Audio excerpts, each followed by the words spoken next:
Want more in life, you have to become more. That's a basic rule that cannot be violated. It's like the law of gravity. Whether you believe in the law of gravity or not, it doesn't matter. If you jump off the story of you jump off of a window or a ledge of a 10-story building, you're going to fall. Whether you believe in it or want to believe in it, it doesn't make any difference. There's laws of physics and there are laws of success in life.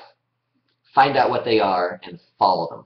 Why do people continuously break basic, obvious laws of success? One of those is this: if you want more, you have to become more. You're not going to get it through wishing or through wanting. Life responds to deserve, not need. If you really need to harvest a crop in the fall, then you really need to plant in the spring. There is no other way around it, right? So how does that work in your life? It means read, study, journal, think, learn, get around other people that can help you. It takes a lot of work.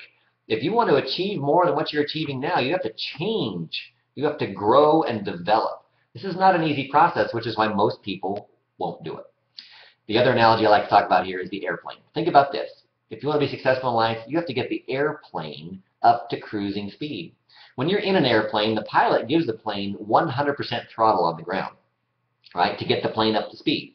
You know, a typical airliner that we fly commercially takes off at around 180 miles an hour.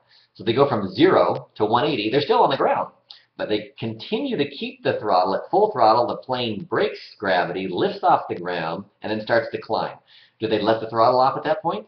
No. They keep the throttle on 100%. They're burning a lot of fuel, using a lot of energy and effort to get that plane off the ground up to cruising altitude. It climb, climb, climb, climb. Now they get to 33, 35,000 feet. Then guess what? They back off on the throttle.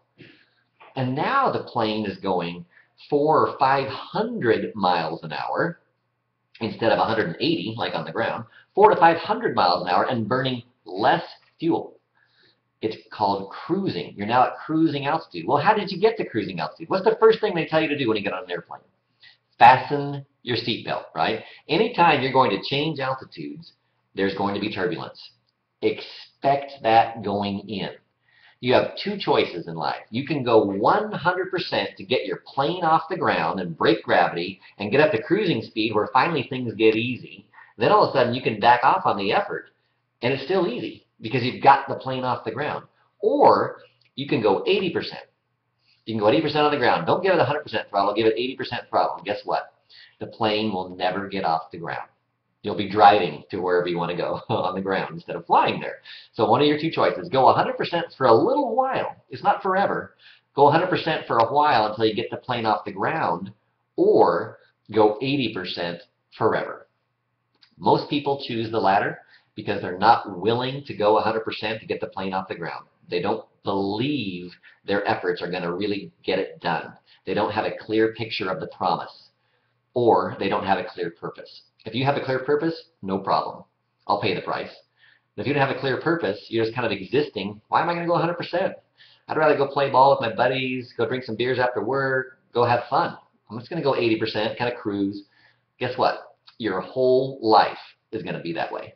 If you ever want to get to the point where you have the things you want to have, you live where you want to live, you drive what you want to drive, you actually have a life that you consider significant, you have to get that plane off the ground. You have no other choice. So think about that for yourself, and which one are you doing? Are you giving 80%? 80% is a lot of work. It's not 50%. 80% is you're actually working and going through the motions. But it's not 100%, and it's not going to get that plane off the ground. Think about that and have a great day.